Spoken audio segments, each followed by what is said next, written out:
Hi guys, Jyoti from Magic and Miracles, and let's see what the tarot wants to tell us, what magic they want to tell us.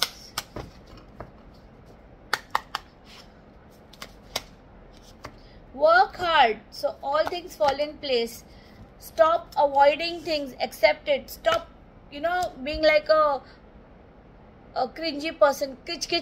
Don't sit and say this is not happened, that is not happened. Just let go of things. When you let go of things, everything will fall in place for you. But right now, you need to work hard for things to fall in place instead of cribbing so much. Stop avoiding. You are hurt, there is no doubt about it.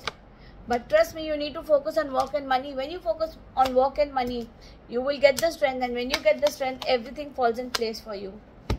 Just see. Just be very clear and all your wishes will be granted.